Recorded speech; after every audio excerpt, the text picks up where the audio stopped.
Porque santo não é alguém o quê? Perfeito. Ah, vocês aprenderam. Santo não é alguém perfeito. Santo é alguém que conhece quem? O Senhor Jesus. Você conhece o Senhor Jesus? Você tem motivo de sobra para falar. Pode passar o próximo aqui. Santo, santos glorificam a Deus quando eles estão em comunhão. Agora aí, no versículo 21 e 22, nós vemos aqui algumas palavras que também enfatizam, algumas pequenas frases que enfatizam essa comunhão. Olha aí o versículo 21 e 22, ele diz: saudai a cada um dos santos em Cristo Jesus, os irmãos que estão comigo vos saúdam. Todos os santos vos saúdam, especialmente os que são da casa de César. Observe aqui nesse versículo essas palavras aqui: cada um dos santos. Olha a outra aqui: os irmãos. Aí no versículo 22, todos os santos. Olha a última frase: os que são da casa de César. Ou seja, aqui ele está mostrando que existe agora no meio dos santos uma ligação. Existe uma coisa que é mais forte do que o meu gostar, não gostar, do meu ser ou não ser. Existe algo que me liga aos outros. Existe uma comunhão. E a causa destas coisas, quem é? Cristo Jesus. Quem está em Cristo tem comunhão. Tem comunhão com Ele, tem comunhão com o Pai, mas tem comunhão com os irmãos. Existe ligação. E se existe essa ligação, não existe imparcialidade. Preste atenção aí que ele usa essas palavras. Olha aí para você ver: cada um dos santos. Olha que interessante. Paulo ele não fez uma saudação geral. A paz do Senhor Jesus a todos os irmãos. Não, ele se preocupou em dizer assim: a cada um pessoalmente eu saúdo. Lógico que ele não estava lá, ele está escrevendo uma carta, ele não estava lá em presença para pegar na mão de cada irmão, mas ele quer dizer que o desejo dele era de estar ali, pegando na mão de cada irmão, dizendo assim: que alegria de te ver hoje. Glória a Deus. É o que a palavra diz, que o Senhor não faz o quê? Essa seleção de pessoas. A preocupação dele era de poder saudar individualmente cada um. Ele reconhece a nossa individualidade, a nossa necessidade de amor, a nossa necessidade de carinho, a nossa necessidade de contato. E ele tem essa preocupação de que cada um se sinta especialmente saudável. Ele não pensou de uma maneira só generalizada. E hoje em dia, infelizmente, o que a gente vê em muitas igrejas, diante da liderança, é que o líder deixou de se preocupar com o rebanho. Eu me lembro que, logo no início da minha conversão, uma das coisas que eu ouvia e que sempre tocou no meu coração é de que o pastor é alguém que tem cheiro de ovelha. Porque o pastor ele anda com ovelha, então ele cheira igual às ovelhas. Mas depois de andar um pouco no evangelho, a ideia de pastor começou a ficar meio mista na minha cabeça, assim, porque eu olhava assim e falava: mas os pastores não se misturam com a igreja. Eu vou em um lugar, eu sento, a comida do pastor é uma, do povo é outra. A sala do pastor é uma, do povo é outra. Para o pastor todo mundo faz festa de aniversário, para os irmãos da igreja ninguém faz festa de aniversário.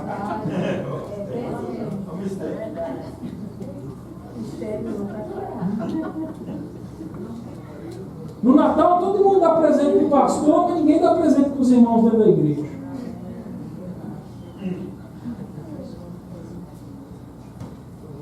Estão pegando o recado aí, né?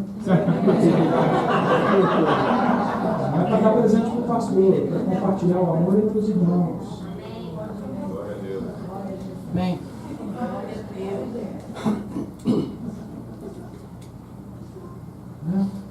Minha cabeça ficou um pouco confusa, mas aí quando eu ia para o Evangelho e eu olhava Jesus, vinha lá os líderes da igreja na época e falavam assim: mas quem é esse que senta aí com aquela turma ali? Quem senta com aquela outra turma ali? Mas ele diz que ele é Senhor, ele diz que ele é Deus, ele diz que ele é o Rei dos Reis, o Senhor dos Senhores, e está sentando com um pecador, está andando com ovelha.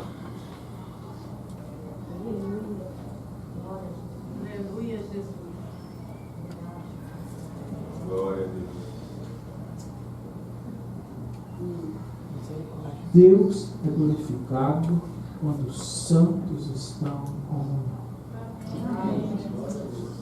Na igreja não há lugar para parcialidade. Na igreja não há lugar para favoritismo. É isso que ele está mostrando aqui. Os irmãos, todos os santos, saúde.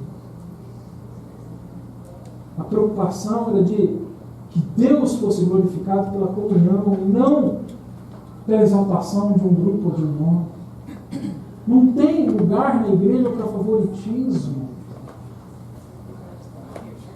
Gente, olha, o seu dom pode ser diferente do meu, a sua responsabilidade pode ser diferente da minha, a sua responsabilidade pode ser diferente da outra do irmão, o seu dom pode ser diferente do outro irmão.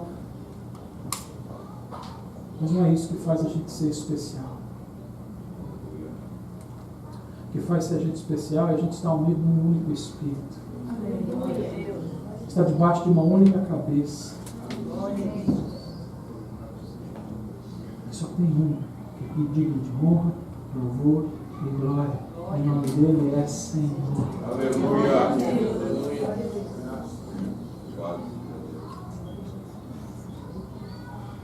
Você está compreendendo isso aqui? Então, os santos, eles glorificam a Deus quando eles adoram. Os santos glorificam a Deus quando eles estão em comunhão. E agora, para passar ao próximo, os santos glorificam a Deus quando eles se alegram. Ainda no versículo 22, olha a ênfase aí que ele dá na parte final. Especialmente da casa de César. Isso aqui, a gente lê assim, a gente às vezes passa desapercebido, mas essa frase carrega um poder tão grande nessa passagem. Aqui ele não está falando de favoritismo, né? Eu estava dizendo que na igreja do Senhor Jesus não tem favoritismo, né? Quando ele diz especialmente, ele não estava dizendo que era especial, mas eu quero que você entenda o contexto da passagem. Lá no capítulo 1, versículo 13, você lembra, se você quiser voltar em Filipenses, ver lá no capítulo 1, versículo 13, Paulo, ele fala do que estava acontecendo. Lembra que ele estava preso em Roma, e ele diz que lá tinham guardas, né, pretorianos, né, é difícil falar essa palavra, né? Pretorianos que estavam ouvindo a mensagem e sendo salvos. Bom, o que isso tem a ver com a carta de Filipenses? Bom, Filipe, né, a cidade de Filipe era uma colônia de Roma. Então, todo cidadão de Filipe era, né, filipense e também romano. Eles tinham a nacionalidade romana. Então, pelo fato de eles serem romanos, eles podiam ser usados no serviço do Império Romano. E César, certamente, deve ter levado algumas pessoas, né, ou dado trabalho para algumas pessoas da cidade de Filipos. Desde o mais alto até o mais baixo, eles podiam estar trabalhando no governo. E quando ele fala que a casa de César, ele não está referindo somente à família. Naquela época, quando se falava a casa, ele estava falando dos filhos, dos parentes, dos que trabalham, dos servos, dos escravos. Todo mundo que estava ligado àquela família pertencia àquela família, né? E César era quem dominava sobre o império. Então a família dele devia ser bem grande. Ele tinha ministros, ele tinha governadores, ele tinha servos, ele tinha escravos, ele tinha muita gente trabalhando para ele tinha guardas, e todas as pessoas eram consideradas, então, da família de César. Então, o que isso tem a ver? Aqui ele fala, por que especialmente? O que ele está dizendo aqui, quando ele provavelmente anunciou ali no meio dos irmãos que estavam ali próximo da cadeia dele, que viviam ali em Roma, que estavam sendo ministrados, que estava escrevendo uma carta para Filipenses, aqueles que eram da cidade de Filipos provavelmente disseram, saúde os nossos irmãos. Não, olha, diz para eles que nós não esquecemos dele. Hoje a gente trabalha na casa de César, mas eles moram no nosso coração.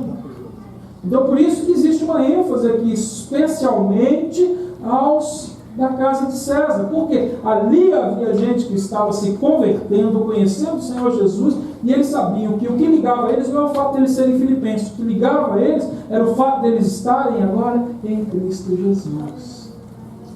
Havia um elo de ligação. Havia o quê? Alegria.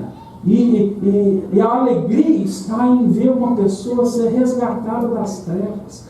Eles estavam especialmente alegres porque agora eles sabiam que haviam pessoas que foram salvas. Um crente precisa estar feliz, um crente precisa estar alegre quando ele vê alguém sair do pecado e vir para a luz, quando alguém é resgatado das trevas e é trago para a luz do Filho do amor. A igreja precisa se alegrar com isso, porque o céu se alegra, a palavra de Deus diz isso. Aleluia. E o santo se alegra.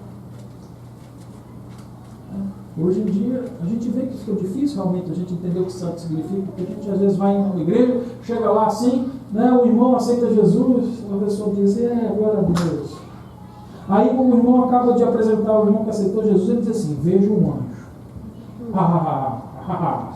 A igreja levanta, e aí o barulho começa. Não, o anjo está aqui. Um anjo. Ele está assim, ó. E na mão dele tem uma espada. De fogo, lógico, né? O anjo tem que pegar a espada de fogo, né? Você nunca viu um anjo pegar a espada de água, já viu? É de fogo. E a espada de fogo está na mão dele. E o povo, glória a Deus.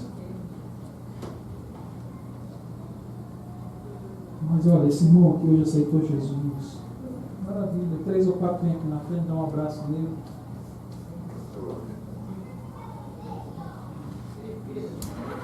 O santo é alguém que se alegra quando alguém sai do pecado. Alegria.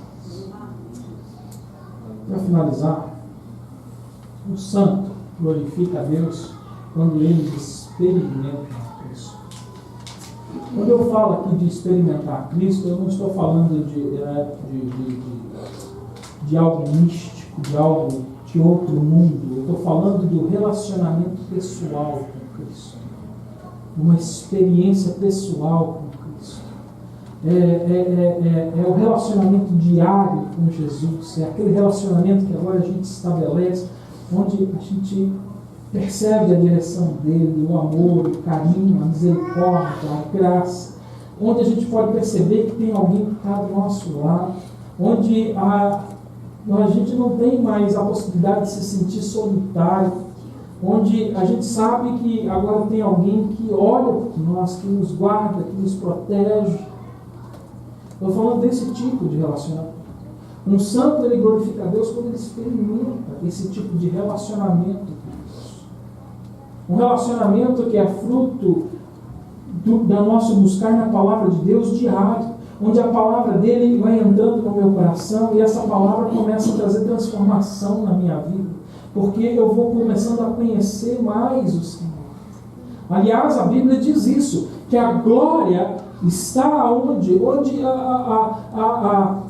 o Senhor se faz glorificado, né? onde existe um relacionamento íntimo entre um santo e o seu santificador. Ele deixa isso claro em várias passagens. Não é algo místico, não é algo de outro mundo, é algo sobrenatural. E hoje em dia a gente mistura sobrenatural com misticismo, a gente mistura sobrenatural com coisa de outro mundo. Não, sobrenatural é aquilo que não é natural, porque o amor de Deus é sobrenatural.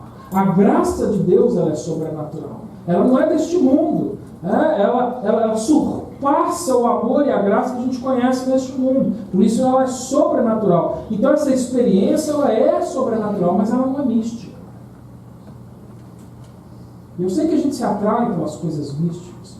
O homem ele gosta de saber segredo, né? Já viu como que, né? Às vezes você está numa conversa, mas alguém fala assim, deixa eu te contar um segredo, a gente faz até assim.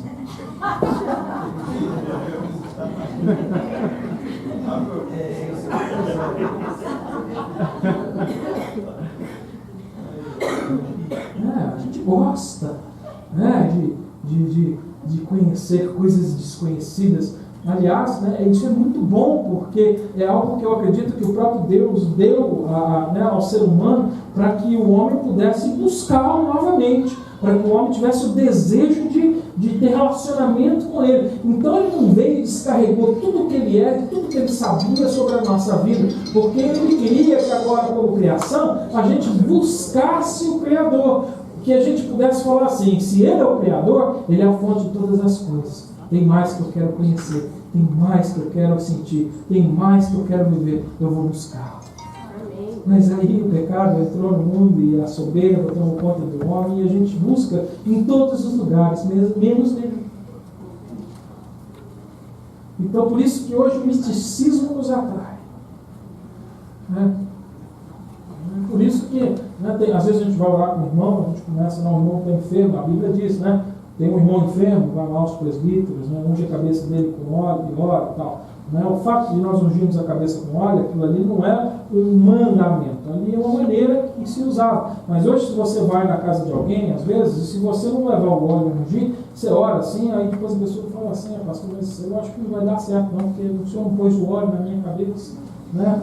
Ou seja, né, porque a fé dela está no óleo. E na verdade, ali naquela passagem, quando ele fala do óleo, esse óleo na verdade era uma maneira visual de ativar a fé daquela pessoa, mas não era um requerimento para que aquela pessoa fosse curada. Porque quem cura não é o óleo, quem cura é o nome do Senhor Jesus.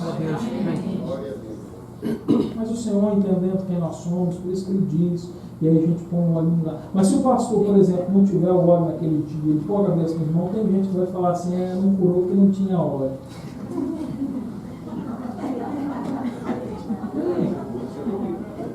Porque é uma fé mística. É uma fé de outro mundo. Não sobrenatural. Mas o santo, ele glorifica a Deus quando ele tem experiência com Cristo Jesus, uma experiência genuína, uma experiência que gera uma maneira de viver diferente, uma maneira de falar diferente, uma maneira de pensar diferente, uma maneira de ver diferente, uma maneira de ouvir diferente. Amém. A experiência com Cristo transforma os nossos sentidos. A gente deixa só de ver, ouvir, falar e pensar como um homem natural. Agora a gente começa a ver, ouvir, falar, pensar como um homem sobrenatural. Porque tem hora que a gente vai olhar e vai falar assim: não é possível. Mas se eu conheço a Deus, eu digo: mas Ele é o Deus do impossível. Aí você fala assim: o médico vem e te diz, já não tem mais jeito. Aí você lembra assim: mas com Deus há jeito.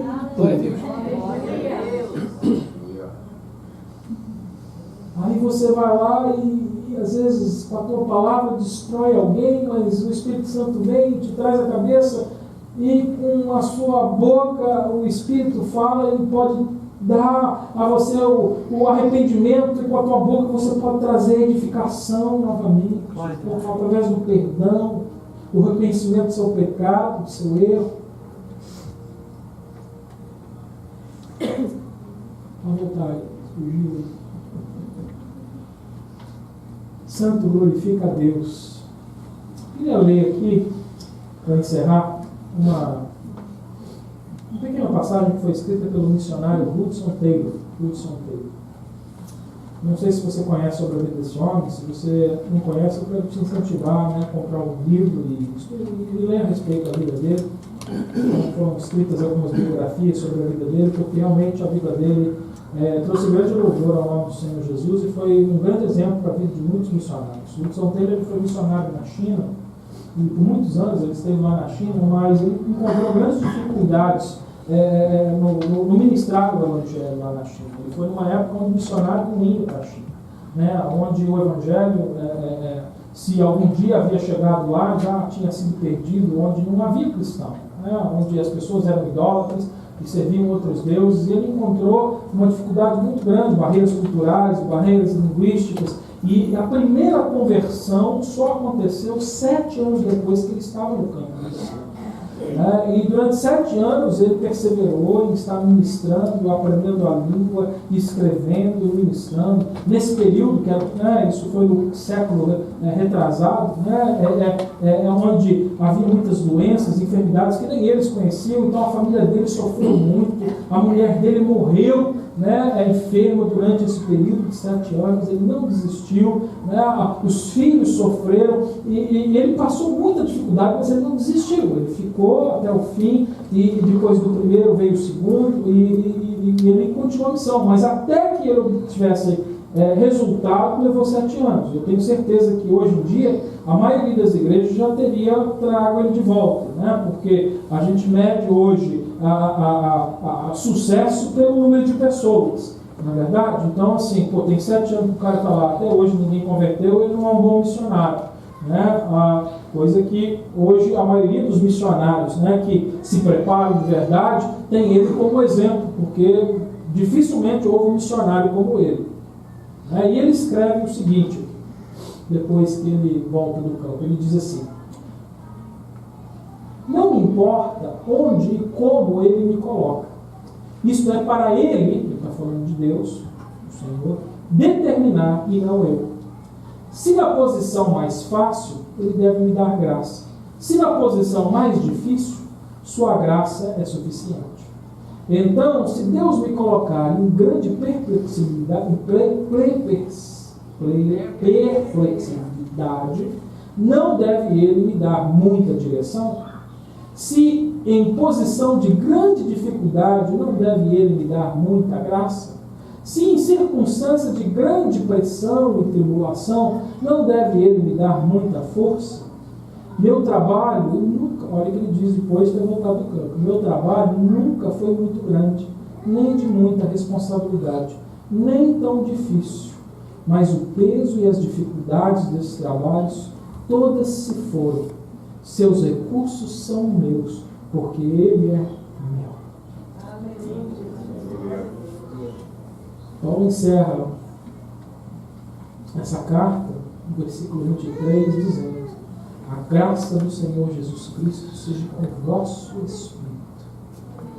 É a graça que não é obtida por mérito, a graça que é um presente de Deus, a graça que sustenta a nossa vida, a graça que traz a força no momento da dificuldade, no momento que somos fracos, a graça que quando as coisas estão fáceis trazem a direção para que a gente não se desvie do propósito, a graça que nos sustenta quando as coisas estão difíceis. Eu não sei onde você está com Cristo hoje, eu não sei o que você está vivendo, eu não sei hoje se você tem luta ou se você tem glória hoje sobre a sua vida. Mas uma coisa eu sei: se você crê, a graça do Senhor Jesus vai estar com você. E se você estiver em glória, em mais glória você vai andar na presença dele. E se hoje você estiver em luta, com mais força você vai poder vencer essas dificuldades.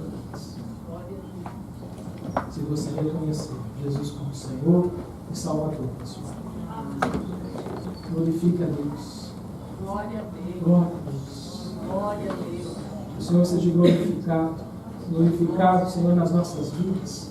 Glorificado através da nossa adoração, da nossa comunhão, da alegria que temos em Ti, Senhor, Pai querido. Que a glória, Senhor, seja motivo, Senhor, de reconhecermos a Tua graça sobre as nossas vidas, Deus. Obrigado, Senhor, porque nós tivemos a oportunidade de aprendermos com os filipenses, Senhor. Com esta carta que Paulo escreveu, que é riquíssima. Senhor, Pai querido, obrigado, Senhor, porque o Teu Espírito Santo nos ensinou e nos dirigiu, Senhor. E o Senhor falou com cada um de nós. Pai, em nome de Jesus, que a Tua obra seja completa em nossas vidas, Deus Pai. Nós clamamos, Senhor, Pai querido, que nós possamos crescer e amadurecer e representar bem o Teu nome nesta terra, Senhor, Pai querido. Como embaixadores santos, Senhor, Pai querido. Sejamos, Senhor, Pai querido, unidos para que o Teu nome seja glorificado no meio desta comunidade, nesta cidade, no meio desta nação, Senhor. Dá-nos, Senhor, a oportunidade, como o pequeno privilégio que tivemos ontem, de ver quando estávamos reunidos adorando o Teu nome, ver outras pessoas, Senhor, Pai, se render à Tua graça. tua presença maravilhosa, Senhor. Sustenta, Senhor, a tua igreja, Deus Pai. Ajuda-nos, Senhor, Pai querido. Em nome de Jesus Cristo, nós já clamamos pela tua direção, Senhor, pelo resto das semanas deste ano, Senhor, Pai querido. Que o Senhor possa nos dirigir, Senhor, Pai querido, a estarmos ministrando, Senhor, a palavra que tu queres que teu povo aprenda neste lugar, Senhor, Pai querido. E não aquela que eu ou outra pessoa pense que precisamos, Senhor. Que teu Espírito Santo nos dirige, Senhor, e nos conduz agora, Senhor, Pai querido, a ministrações poderosas, Senhor. Que venham trazer, Senhor, transformação sobre as nossas vidas. Pai, acertando, Senhor, a nossa vontade, a tua, Senhor, alinhando, Senhor, a nossa obediência à tua vontade, Senhor, Pai querido, transformando a nossa mente e os nossos pensamentos.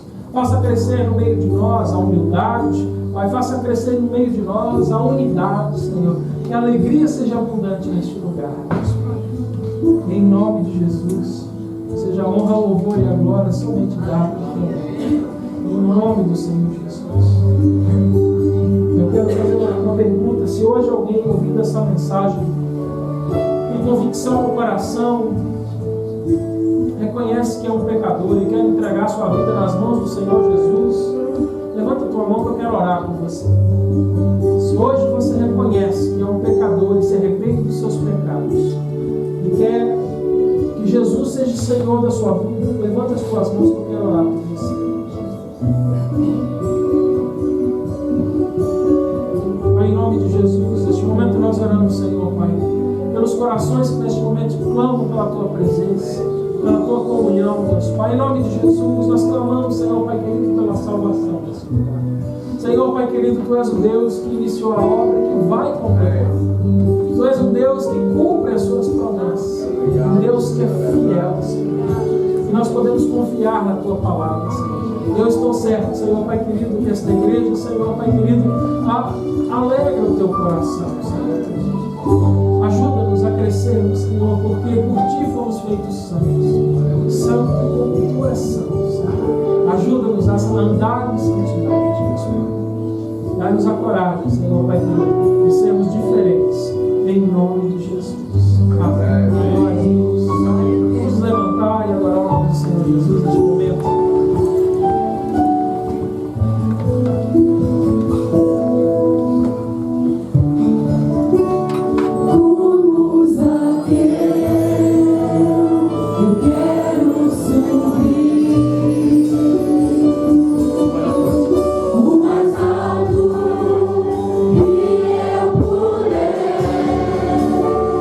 Sopra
Deus diz que o Senhor responde às nossas orações.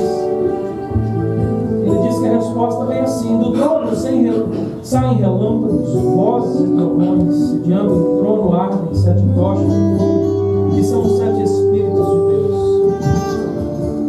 Às vezes nós começamos a orar, interceder, pedir, temos propósito no nosso coração e a gente entra nessa comunhão com o Senhor, nessa proximidade, e começamos a pedir. Nós não entendemos que às vezes a resposta de Deus vem de uma maneira diferente daquela que nós pensamos que ela vai vir. É interessante que ele fala de vozes, trovões e relâmpagos, ou seja, a resposta da oração ela precisa ser forte, ela precisa mexer com a estrutura, como nós cantamos aqui. É o que ele diz: mexe, entra na minha casa, mexe com as estruturas, porque muitas vezes nós estamos construindo coisas sobre a areia, e é necessário que venha uma ventania, que venha trovões e sacuda, para que aquilo que foi construído sobre a areia caia por terra, para que fique somente aquilo que foi construído sobre a rocha. Eu quero te incentivar com esta palavra. Assim o Senhor responde às nossas orações, com vozes, relâmpagos e trovões. Ele vem para mexer nas nossas estruturas. Não desista. Se você tem orado já há muitos anos por uma causa, não desista. Confia no Senhor. Às vezes parece que a casa está caindo e tem hora que é necessário mexer nas estruturas, entrar na nossa vida, avaliar tudo que está ao nosso redor, porque nós estamos construindo sobre a areia, sem fé. Mas o Senhor, quando responde a oração dessa maneira, Ele não responde para a destruição, mas para a vida. Porque Ele vai te revelar aquilo que foi construído sobre a rocha. E sobre esse fundamento firme e sólido você vai poder continuar construindo. E ninguém vai derrubar.